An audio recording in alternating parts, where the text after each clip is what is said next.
She had 4 minutes before the line of arrivals reached the top of the staircase. And in those 4 minutes, she had to decide whether she would lie about the boys. "Tell them my name is Marsden," she said, low to the woman beside her. "Tell them I am a widow. Tell them anything but the truth." The woman, who was not, in fact, a servant, though she dressed like one tonight, only tightened the small bow at the smallest boy's collar and said nothing. Silence in that house had long been the better part of counsel.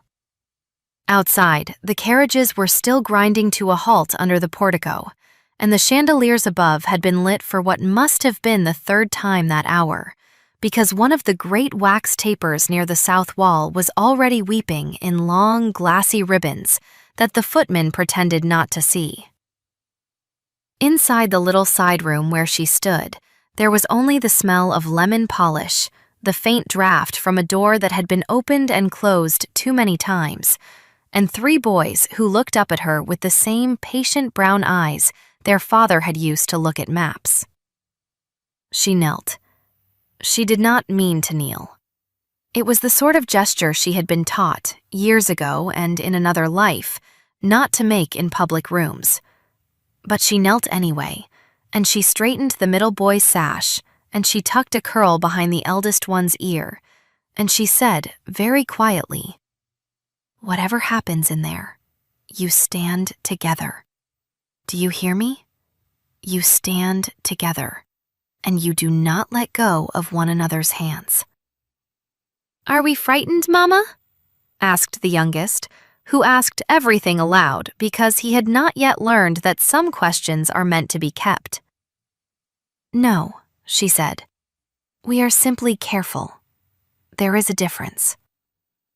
The eldest, who was older than the other 2 by perhaps 8 minutes, and who had taken the 8 minutes very seriously ever since, said nothing at all, and only watched her face. He had her mouth. He had, she thought with a familiar small ache, all of his father's stillness. She rose. She smoothed the front of her gown, an ivory thing stitched with seed pearls in a pattern that, viewed from a certain angle, resembled wheat.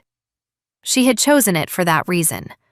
Wheat was a peasant motif done in a duchess's thread, and the joke, if anyone in the ballroom were clever enough to notice it, was meant only for herself. She had not expected anyone in that ballroom to be clever enough to notice anything.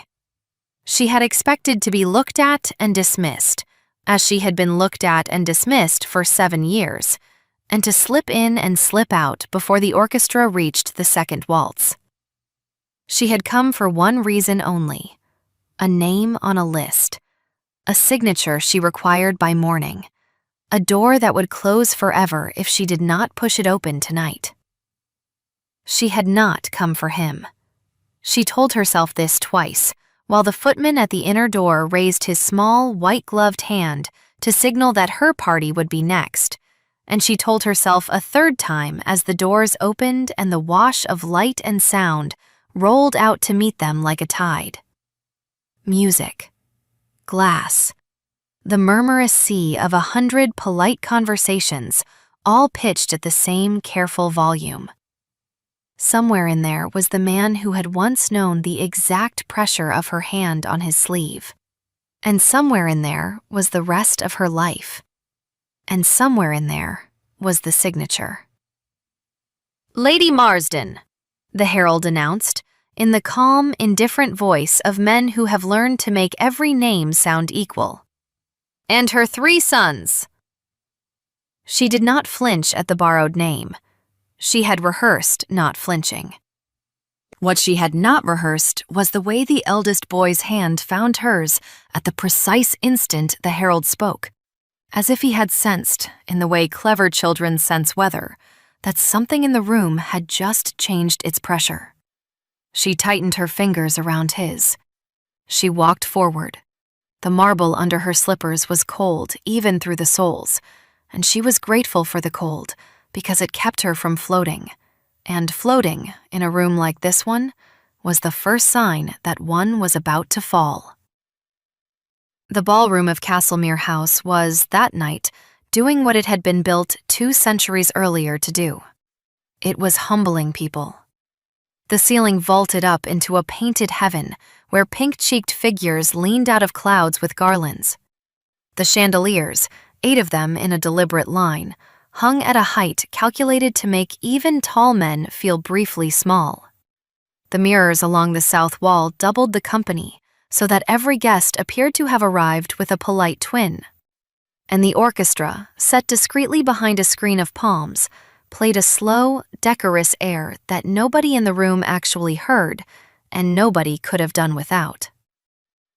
She crossed the threshold with her 3 sons in a small, tidy line, and she did what she had always been good at, which was to make herself unremarkable in a crowd. She had learned the trick in girlhood, when being remarked upon had been a danger, and she had refined it later, when being remarked upon had become a sorrow. Tonight, she let her chin drop 1/4 of an inch, let her gaze settle on the floor a yard ahead, let her smile go small and friendly and entirely without invitation, and walked. The boys, schooled in this same quiet art by a mother who had taught them what the great houses had not, kept their faces still and their feet measured. And only the youngest, who had not yet acquired the trick, peeked once at the chandeliers and breathed a soft, astonished sound that she chose not to correct. It was the youngest, in the end, who undid them. He saw the sugared figs first.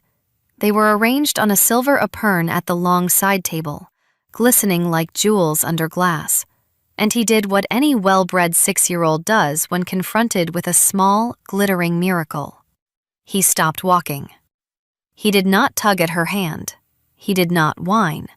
He simply stopped and looked, and his 2 brothers, bound to him by the iron habit of triplets, stopped also. The 3 of them, in their dark blue coats and cream waistcoats, in their identical cream cravats tied by the same patient hands an hour earlier, came to rest at the side of the long table in a row of 3 small, identical heads.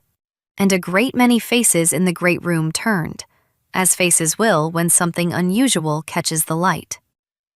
She felt the turning before she saw it. Heat along the back of her neck. The faintest hush, the way a sea pulls back before it returns. She drew a breath. She bent toward her sons and was already opening her mouth to say, gently, that they would have figs later and must keep walking, when she felt, across the room, a particular gaze settle on her like a hand. She did not need to look up to know whose gaze it was. She had felt it before, in a chapel 7 years ago, on the morning she had come down the aisle in a veil she had embroidered herself. She lifted her eyes slowly, because to lift them quickly would have been to admit she had been waiting for them to be summoned. And across the polished floor, past the slow turn of a dancing couple, past the white shoulders of a dowager with a fan, she saw him. The Duke of Avonhurst was standing very still, the way a man stands when he has just been struck and has not yet decided whether to fall. His glass was in his hand, at the precise angle a man holds a glass when he has forgotten he is holding it. There was a woman at his elbow, dressed in pale green, who was speaking to him in the bright, untroubled voice of a person who has not yet noticed that the man she is speaking to has gone away inside himself. He was not looking at the woman. He was not looking at the room. He was looking at the row of 3 small heads beside her, and then, slowly, at her, and then back at the 3 small heads, and then back at her, and she watched the color leave his face by degrees, as if someone were drawing a curtain across him from the inside. She had imagined this moment, in the long nights of those 7 years, more times than she would ever confess. She had imagined herself cold in it. She had imagined herself gracious. She had imagined herself cruel. She had even, in her weakest hours, imagined herself forgiving. What she had not imagined was that she would feel, watching him discover his sons across a ballroom, a small, traitorous pang of pity. He took one step forward. He stopped. He did not know, she realized. He did not know which to do first, to cross the room to her, or to turn his back and pretend, for the sake of the woman in pale green and the 400 polite faces, that he had not seen what he had just seen. He stood between those two choices the way a man stands at the edge of a frozen pond, listening for the first crack. The eldest boy, whose hand was still in hers, looked up. He followed the line of his mother's gaze across the room. He did not yet know the face he was looking at, but he had, even then, an unusual instinct for matched things, and his small fingers tightened around hers with a pressure that was not quite fear and not quite question. "Mama," he said very quietly, "who is that man?" She did not answer. She had 4 minutes, again, in another sense. 4 minutes before the orchestra finished the air it was playing, and the floor cleared for the first dance, and the room rearranged itself into its second, more dangerous pattern. 4 minutes before Lady Castlemere, who knew everyone and forgot nothing, came gliding down the long room to see who had arrived under a borrowed name. 4 minutes before the Duke of Avonhurst either crossed that polished floor or did not. 4 minutes in which she would have to decide, again, what kind of woman she was going to be. She had been other kinds of women in her time. She had been the girl who said yes too quickly, in a garden in late June, to a man who could not quite meet her eyes. She had been the bride who walked down an aisle through a fog of incense and her own held breath. She had been the young wife who learned, in a series of small humiliations administered over breakfast tables and in carriage drives and at the doors of bedchambers, that the title she had been given was the only thing in that house she was permitted to keep. She had been the woman who, on a wet afternoon in November, had been told by her husband's mother that the marriage was to be set aside and that she would be returned to her father's house with a sum of money and a silence she would be expected to honor for the remainder of her natural life.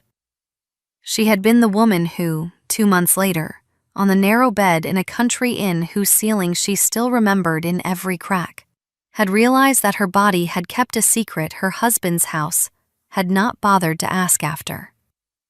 She had been, for 7 years, the woman who raised 3 boys quietly in a small white house behind a hedge, on an income she had constructed herself out of translations and embroidery, and one very patient solicitor who never once asked her to explain anything she did not wish to explain.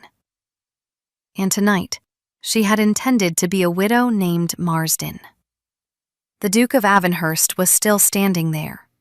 He had not moved. The woman in pale green had finally noticed and had turned her head to follow his gaze, and her own face, when she saw the line of 3 small dark blue coats, had done a small, complicated thing. The youngest boy, who had still not been corrected about the figs, reached up without asking and took a single sugared fig from the epergne. He turned it in his fingers, marveling. He showed it to his brother, who showed it to the third. The 3 of them bent their heads together over the small glistening thing in the youngest one's palm, and laughed, very softly, the private laugh of children who have always had only each other for an audience, and across the long room, 100 eyes followed the laugh to its source and lingered. She felt, then, a curious thing. She felt the room recognize them before it knew what it was recognizing. She felt the dowager's fans pause. She felt the card players in the far alcove lift their heads. She felt, behind her, the long whisper begin to pass from one mouth to another. The whisper that always begins in such rooms when an old story is about to acquire a new ending. And she felt the Duke of Avonhurst draw the breath of a man who has just realized, too late, that the choice he was trying not to make has already been made for him. He set his glass down. He set it down so carefully that the small chime it made against the marble side table was almost inaudible. And yet she heard it, across all that distance, as clearly as if he had set it down at her own elbow. He turned his head once, briefly, toward the woman in pale green, and said something to her, a single short sentence that caused the woman's mouth to close in a thin, displeased line. Then he stepped forward, away from her, and began to walk. He did not walk quickly. He walked with the measured, deliberate pace of a man who knows that every eye in the room is now upon him, and who has decided, in some private chamber of himself, that he will not give them the satisfaction of haste. He walked between dancers who had not yet begun to dance, and past dowagers who had not yet begun to gossip, and around a small, startled marquess who stepped out of his way without quite understanding why. He walked the long diagonal of the ballroom, and at the end of it stood a woman in ivory and 3 boys in dark blue. And the woman in ivory did not move, and did not look away, and did not, for 1 full second, breathe. He stopped 3 paces from her. He bowed. It was a perfectly correct bow, the bow of a duke greeting a stranger of acceptable rank, and it was also the bow of a man begging permission. And only she, in all that crowded room, knew how to read both at once. "Madam," he said. His voice was level. His voice was the voice she had learned, long ago, that he used when he was holding something in his chest with both hands. "Forgive me. I believe we may be acquainted." The eldest boy looked from the Duke to his mother and back to the Duke. His small face, lifted and serious in the chandelier light, did a thing she had not anticipated. It did not flinch. It did not smile. It simply, with the calm intelligence of a child who has spent his whole life studying the one face he knows best, reflected the Duke's bow back at him with a tiny inclination of his own head. The Duke of Avonhurst, who had been hit once already that evening, was hit a second time, and she saw him absorb the blow as he had absorbed the first, by going very, very still. "My lord," she said. She had decided, in the time it had taken him to cross the room, that she would not give him the borrowed name to his face. She had her own small pride, even now. "It has been some time." "It has," he said. He was looking at the boys. He was trying not to look at the boys.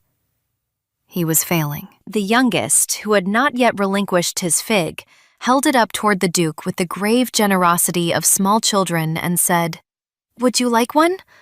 They are very good." The Duke of Avonhurst, master of an estate of 40,000 acres, holder of a seat in the Lords, veteran of 2 wars and 1 very public scandal, looked down at the small sticky hand offering him a sugared fig, and could not, for the space of 3 heartbeats, speak. "Thank you," he said at last. His voice had gone slightly hoarse. "I should like that very much." He bent. He took the fig from the small hand with the gentleness of a man handling a relic. He did not eat it. He held it in his gloved fingers as if he were not sure he was permitted to. She watched him do this, and she felt, somewhere under the ivory and the seed pearls and the careful posture of 7 years, something old and tightly bound begin, against her will, to loosen a single thread. Not all of it, not yet. Only 1 thread. But 1 thread, in a knot that had held that long, was enough to alter the shape of the whole. "My lord," she said again, and this time her voice was very low, pitched only for him. "We cannot do this here." "No," he said, "we cannot." "There is a room," he said, "through the small door behind the orchestra. It is the library. It will be empty. I will go first. You will follow in a quarter of an hour, with the boys, by way of the gallery. Lady Castlemere will not notice. I will see to it that she does not notice." "I did not come here for you," she said.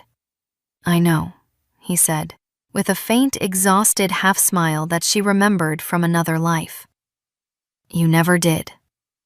He inclined his head to the boys, one by one, as if they had each been presented to him formally, and each of them, in their separate ways, inclined their heads back, and the eldest, who had her mouth and his father's stillness, said, with the gravity of an ambassador, Sir. The Duke turned. He walked away across the ballroom in the same measured pace with which he had come, and the room, which had been holding a single long breath, released it in a soft, polite murmur, and resumed its careful pretense of having seen nothing at all. The orchestra began the second air. The first couples stepped onto the floor. Lady Castlemere, in the doorway, lifted her fan and began her slow approach. She stood among her sons at the long side table, the youngest already eyeing a second fig, the middle one watching the dancers with frank delight, the eldest still watching her face, and she thought very clearly that the trouble with rehearsing a moment for 7 years was that the moment, when it came, refused to know its lines. She had not, in any of those rehearsals, given him a sugared fig. She had not, in any of them, allowed the eldest to bow. She had not, in a single one, considered the possibility that the man who had failed her might, after 7 years of silence, walk across a ballroom with his glass forgotten behind him and bow first. She bent again to the boys. She brushed a crumb from the middle one's lapel. She straightened the youngest collar.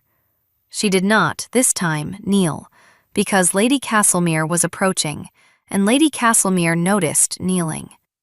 She only smoothed her own gown and lifted her chin a half-inch higher than she had carried it through the door, and prepared to lie, gracefully and with conviction, to one of the most observant women in the kingdom. It would not, she suspected, be the most difficult lie of her evening. That, she suspected, was waiting for her in the library. Lady Castlemere arrived in a soft cloud of bergamot and rustling silk, and the particular smile that had, over 40 years, opened more doors and closed more reputations than any single fan in London.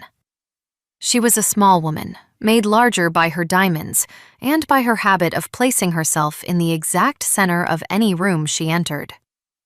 She had been a friend of the late Duchess. She had been, in her time, a careful and indulgent godmother to the man who had just walked away across her ballroom with a sugared fig in his glove. She missed nothing. She forgave a great deal. She forgot only what she chose to forget. "My dear Lady Marsden," she said, taking both of her hands as if they had known each other 20 years. "How perfectly delightful! And these must be your boys. How extraordinarily handsome they are. How very, very alike." "Thank you, my lady," she said. She did not let her hands tremble. She had practiced not letting her hands tremble before older and sharper women than Lady Castlemere. "You are very kind." "Triplets, I believe," Lady Castlemere said pleasantly, as if she were remarking upon the weather. Her eyes did not leave the eldest boy's face. "How charming! One sees them so seldom. And so well behaved. Their father must have been a remarkably patient man." "He was a soldier," she said. The lie came smoothly, because she had constructed it years ago and used it often. "He had a soldier's patience." "Ah," said Lady Castlemere, with the particular small inflection that meant she had heard the lie, had filed it, and would consider at her leisure what to do with it. "A soldier, of course. And now you are widowed, my dear, and have come up to town to introduce them to society. How brave of you, how sensible.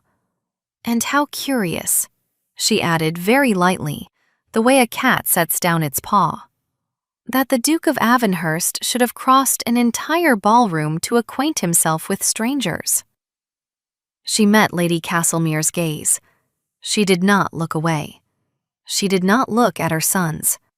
She did not look toward the small door behind the orchestra, where she could just see the edge of a coat tail disappearing.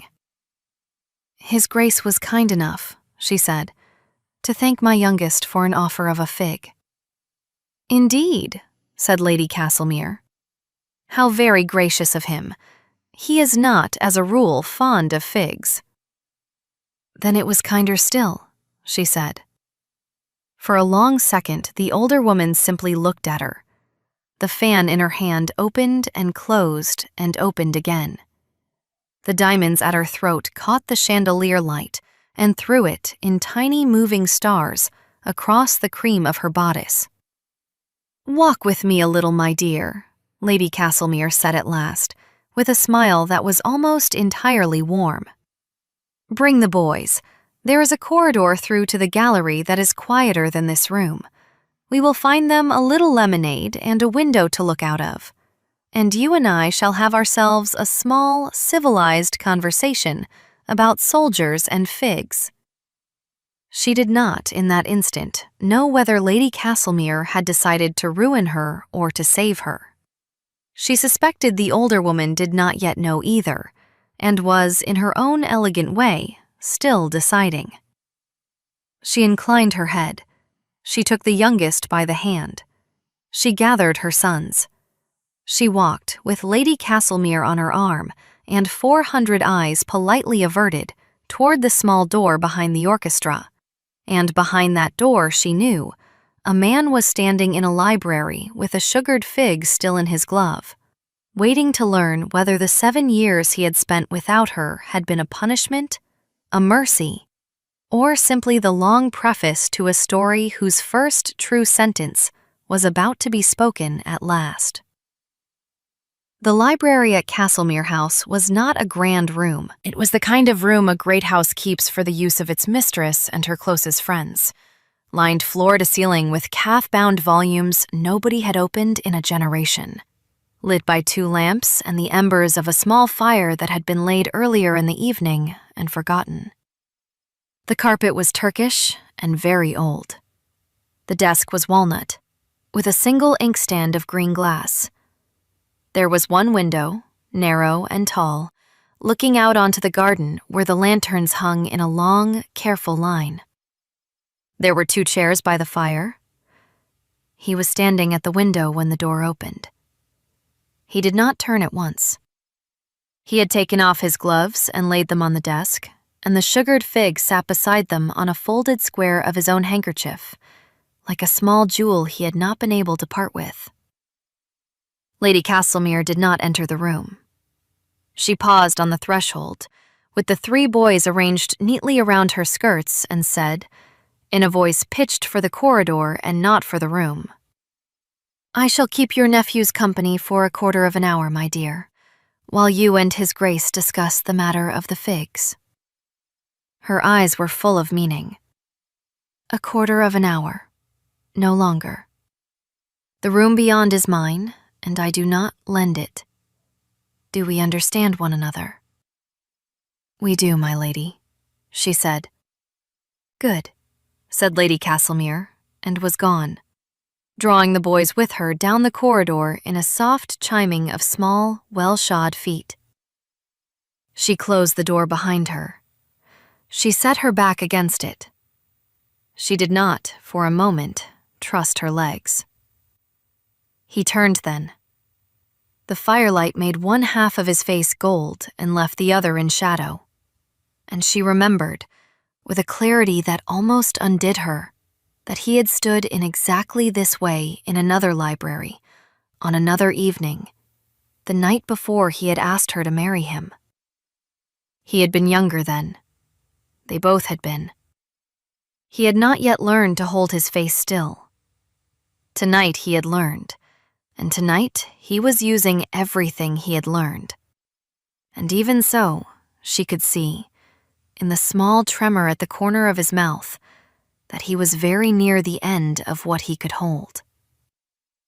"You named him," he said. His voice was very low. "The eldest. You named him for my father." "I named him," she said, "for the only man in your family who was ever kind to me. That my reasons and your inheritance happen to coincide is a matter for the parish register, not for us. He absorbed that. He absorbed it the way he absorbed most things, with a slight tightening of the jaw and a very long breath drawn through the nose. And the others? He said. The middle is Thomas, she said, for my father. The youngest is Oliver, for no one. I wanted a name that belonged only to him. Oliver, he said. He said it as if tasting it. He offered me a fig. He offers everyone everything, she said. It is his particular failing. We are working on it. Do not, he said. Do not work on it. Let him keep it. She did not answer. She could not, for an instant, answer. The library was very quiet. The fire shifted once, with a small sound like a turned page. I did not know, he said. No, she said. I made certain that you did not. Why? She had known the question would come. She had rehearsed several answers. None of them now would do. Because, she said slowly, on the day your mother put me out of your house, I made myself a promise. I promised that whatever I had taken with me from that house, in my body or in my heart or in my hands, would be mine. Not hers, not yours, not the estate's. Mine. And I promised that I would raise it, whatever it turned out to be, in a place where no one would ever again tell it that it was insufficient. He closed his eyes. He kept them closed for a long moment. When he opened them again, they were wet, and he did not bother to pretend they were not. I did not know she had put you out, he said. I was told you had left. I was told you had taken the money and gone abroad. I was told a great many things, and I am ashamed now of how many of them I believed. You believed them, she said, because you wished to. It is easier than the alternative. Yes, he said. It was. It was not, she realized, an excuse. It was a confession. And the difference between the two, in a man like him, was the difference between a door closed and a door opened a single inch. She crossed the carpet. She did not know she was going to until she had. She stopped a yard from him, no closer, and she looked up into his face and she said, I did not come here tonight to find you. I came for a signature. There is a piece of land near my father's house that I wish to buy, and the previous owner's executor is here tonight, and I had hoped to corner him before midnight. That is all. I dressed for him, not for you. I borrowed a name for him, not for you. The boys are here because I could not leave them, and because I will not, ever again, leave them anywhere. I understand, he said. I do not want, she said, and her voice, to her great irritation, broke slightly on the word. Anything from you. Not your name, not your house, not your title, not your apologies. The boys do not know who you are. They will not know unless I choose in my own time to tell them. I will not have them used. I will not have them studied. I will not have them measured against a portrait in a long gallery and found wanting in the shape of an ear. Do you understand me? I understand you, he said. Every word. Good, she said. May I ask one thing? He said. She waited. May I, he said, For the remainder of this quarter of an hour, simply stand in this room with you and be told their names again, and be told one true thing about each of them that is not in any letter and not in any register, and then walk you back to the corridor and let you go. May I have that? I will not ask for more tonight. I will not ask for more, perhaps ever. But may I have that? She had prepared, in the long years, for many versions of him. She had not prepared for this one. This one had no defenses. This one was not asking for forgiveness, or for the boys, or for her. This one was asking, very humbly, for 15 minutes of being told true things in a quiet room. "Sit down," she said. He sat. She did not. She stood by the fire with her hand on the back of the second chair, and she told him. She told him that the eldest was called William, after his grandfather, and that William had taught himself to read at 4 out of a stubborn refusal to be read to any longer, and that William, when he was frightened, did not cry but went very still, and that the way to know William was frightened was to watch the small muscle at the side of his jaw.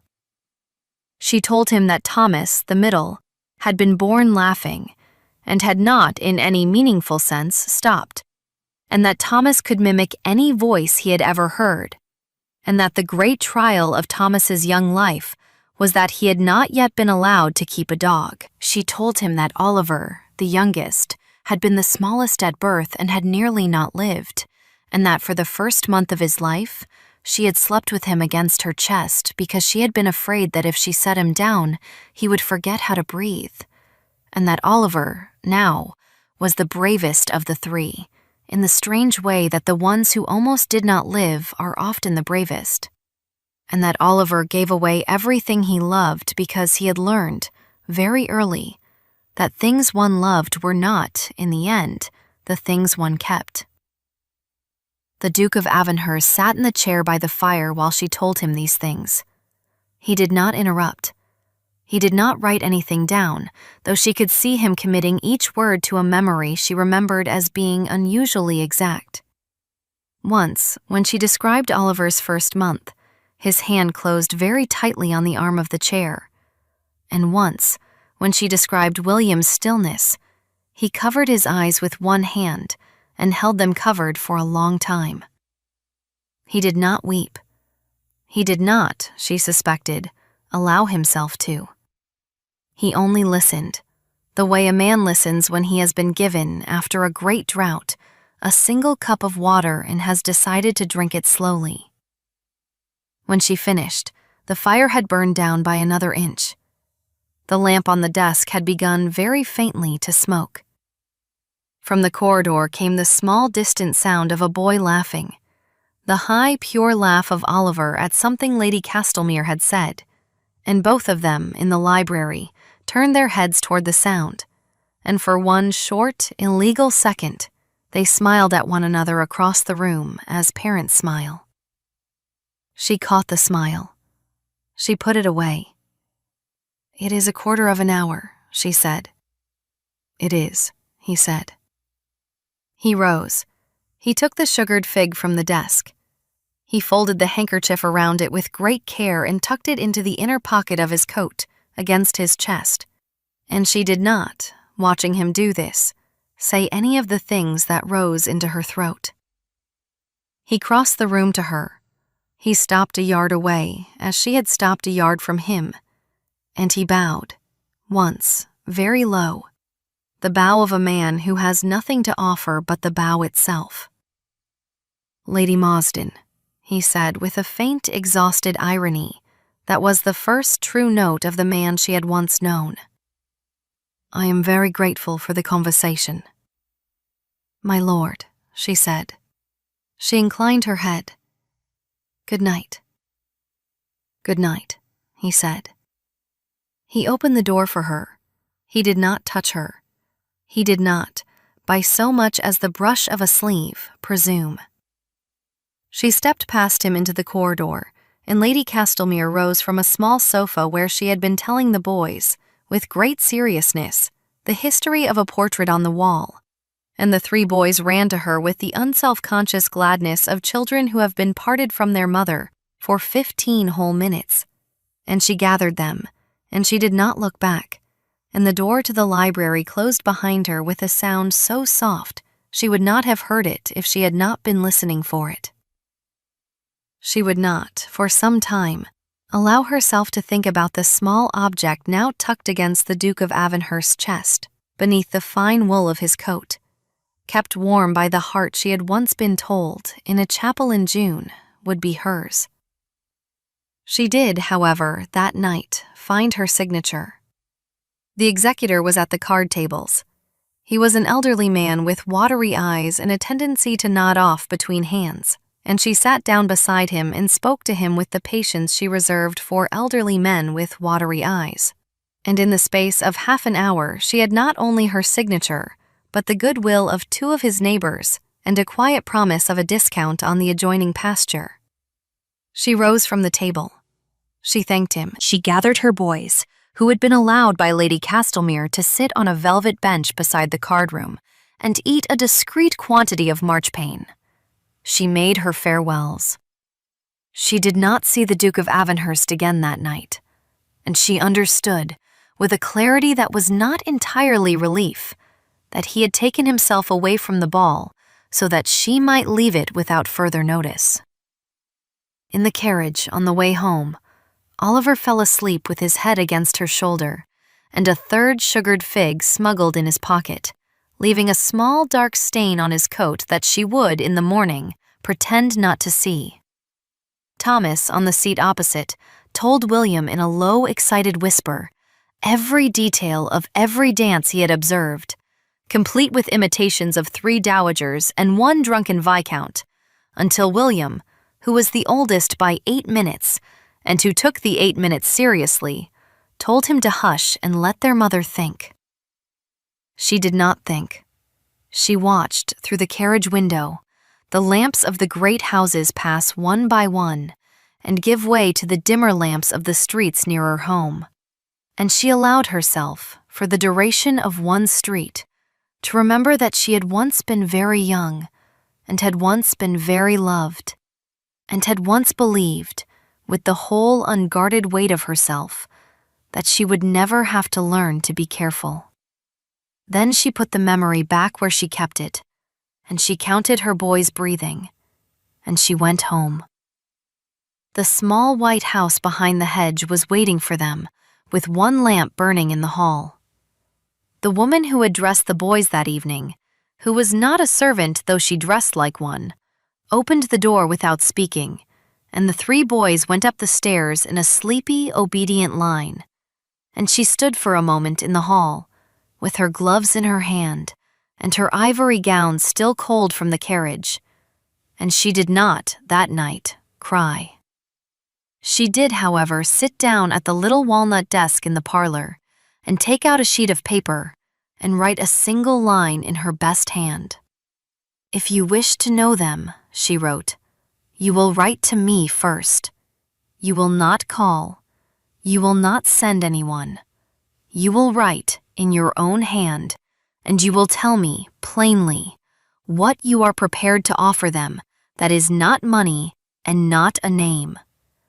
When you have done this, I will read your letter, and I will consider it. I make no promises beyond the reading. I will not be hurried." She did not sign it. She folded it.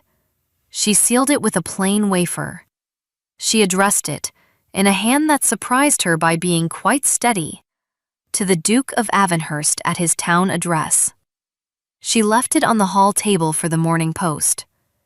Then she went up to bed, and she lay for a long time in the dark, and she thought about a sugared fig folded into a handkerchief against a man's heart, and she thought about a small jaw going still under chandelier light, and she thought about the particular sound of Oliver laughing in a corridor, and she thought that perhaps, after 7 years, the knot in her chest was not, after all, the only thing in her that had been tied. The Duke's letter arrived on the third morning. She had expected it to arrive on the first. She had expected, in fact, 2 on the first, 3 on the second, and a small persistent siege thereafter. The fact that it did not come until the third morning, and that when it came it was a single sheet, written close in his own hand without a clerk's flourishes, was the first thing about it that she allowed herself to respect. He wrote, he said, in answer to her instruction. He had read her line a great many times. He had considered, as she had asked him to consider, what he was prepared to offer that was not money and not a name. He had set down his answer, he said, after some thought, and he would set it down again now in plain words. He was prepared, he wrote, to offer them his attention. Not occasional, not gracious, not on his terms. The kind of attention that learns a child's habits and adjusts itself to them. The kind that arrives when promised and does not arrive when not promised. The kind that is willing to be unimportant in a child's life for a long while before, if ever, being important. He was prepared to offer them the truth, in such portions as she judged them able to bear, at such times as she judged proper, in such words as she chose.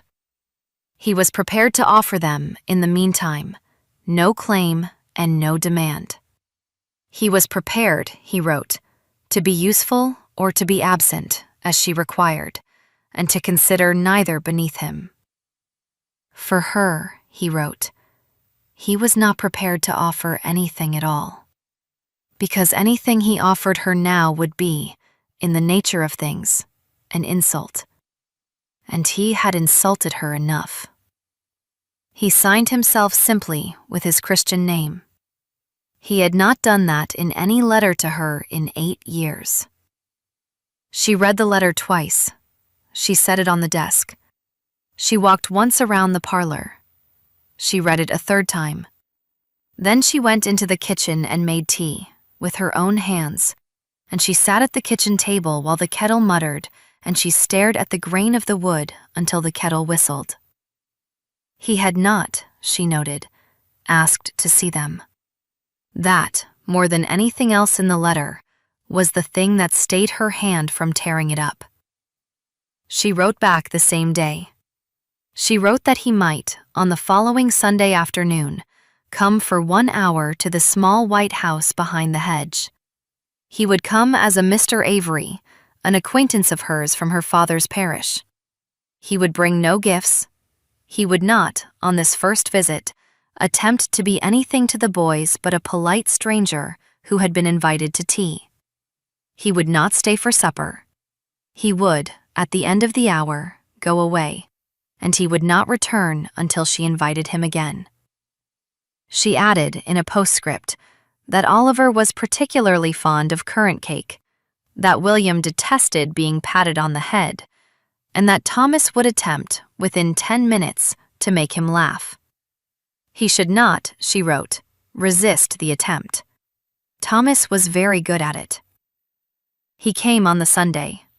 He came on foot, with an unfashionable umbrella, in a coat she suspected he had borrowed from a younger and slimmer cousin. He had taken her instructions, she saw at once, with a literalness that was almost comic. He had even, somewhere, acquired a slight stoop, as if to make himself less of a duke. She did not laugh. She permitted herself, instead, a small interior nod. He sat at her kitchen table, because she did not, that first afternoon, lead him to the parlor. He drank her tea. He ate Oliver's currant cake. He did not pat William on the head. He laughed, twice and helplessly, at Thomas, who imitated for him the precise voice of the postman, and who then, encouraged, imitated the precise voice of Lady Castlemere, which caused him to put down his cup and cover his face with his napkin for a full half-minute before he could recover. He stayed an hour. At the end of the hour he rose. He thanked her formally. He bowed to the boys. He said to Oliver that the cake had been one of the best he had ever eaten, and would Oliver convey his compliments to the cook? And Oliver, who knew quite well that the cook was his mother, said gravely that he would. And the Duke of Avonhurst walked back down the lane under his unfashionable umbrella, and did not, as he had been instructed not to, look back. He came again the following Sunday. He came every Sunday for 3 months. In the 4th month, when he had asked permission and been granted it, he came on Wednesdays as well. In the 6th month, after a long conversation conducted by the kitchen fire after the boys had gone to bed, the boys were told, in such words as their mother chose, who Mr. Avery was. They were told sitting in a row on the parlor sofa, with their mother on one side, and the man they had learned to call by his Christian name on the other. And they were told the truth in the portions their mother judged them able to bear, which was, in the event, most of it. William did the thing with his jaw. Thomas asked a great many questions, most of them excellent. Oliver, who had been holding the Duke's hand without anyone noticing, did not let go. That, when she thought of it afterwards, was the moment she dated as the beginning of the second life. Not the ball, not the library, not the letter. The small, sticky hand, already in his, not letting go. There were difficulties, of course, after that. There were neighbors to manage, and a parish to startle, and a townhouse to either open or close, and a mother-in-law, somewhere on the continent, to inform by a letter so coldly polite it might have been used to ice wine. There was the slow, careful business of teaching 3 boys what it meant that their father was a duke, and what it did not mean, and the longer and more careful business of teaching their father what it meant to be theirs. There was, between the 2 adults, no second wedding. She would not have it. He did not ask. They lived by an arrangement they worked out at the kitchen table over many cups of tea, as 2 parents who shared a house in the country for the boys' sake, and as themselves, separately and warily, the rest of the time. Whether that arrangement would, in its own slow way, become something else was a question neither of them, in those early years, was prepared to ask aloud. That is how it ended, or how that part of it ended. Lady Castlemere, who had decided, in the corridor that night, to save rather than ruin, lived to a great age and was godmother, eventually, to a small girl who arrived rather later in the story, and who was named, after some consultation, for her. The woman in pale green, whose name had been spoken in the same breath as the Duke's for 1 whole London season, married a baronet from Yorkshire whom she liked considerably better, and who liked her even more, and was, by all later accounts, very content. The Duke's mother did not return from the continent. She wrote once a letter that was burned by her son in the kitchen fire, in the presence of his wife and his sons, without being read aloud. The executor with the watery eyes died peacefully at his card table some years later, mid-hand, holding 2 kings and a small, satisfied smile. William grew up tall and quiet, and read everything in his father's library, and was, by 20, the kind of young man older men consulted about difficult things. Thomas was given his dog, and then another, and went into the army by his own choice, and came home intact, with a great many stories, and 1 new voice to imitate. Oliver, who had been the smallest at birth, and who gave away everything he loved, became, in the fullness of time, a doctor, and was, by general agreement, the kindest man in 3 counties, and never, in all his life, could pass a tray of sugared figs without smiling at it, as if it had once done him a particular favor. And so, by the small white house behind the hedge, in the gentle yellow light of a kitchen lamp lit against an early winter evening, the 4 of them sat down to supper, as they had sat down to supper 1,000 times by then, and the 5th chair, which had been empty for so many years, was no longer empty, and that, in the end, was the whole of it. If you have ever walked into a brightly lit room with a secret pressed close to your chest and felt the secret weigh more than your gown and your name and your courage put together, and feared, in that moment, that you would not survive the look of the one person in the room you most needed not to see, then you have stood for a heartbeat where she stood. If you have ever been the one across the room, holding a glass you have forgotten, watching a truth walk in on 3 small pairs of feet, then you have stood for a heartbeat where he stood. And if you have ever been the small, brave, sticky-fingered child who simply, without knowing it, offered the difficult grown-ups in the room the one thing they did not know how to ask for, then you have, perhaps, done more good in this world than you will ever be told. Sit with me a moment longer by this small fire. Tell me, if you would, which line stayed with you. Was it the sugared fig folded into a handkerchief and tucked against a heart that had been 7 years too proud to ask? Was it the eldest boy returning the bow? Was it the line she would not let him cross in the library when she stood a yard from him and no closer? Or was it the small hand in the parlor months later that did not let go? I should like to know. I keep these answers, as I keep these stories, for the colder nights. And if you have found your way to this fire, and the chair beside it has felt, even for an hour, like yours, then stay. There will be another story soon, on another evening, with another room and another secret, and another small, ordinary, astonishing mercy at the heart of it. Pull the blanket a little closer. Let the lamp burn low. I shall be here when you are ready for the next one. Sleep gently, friend.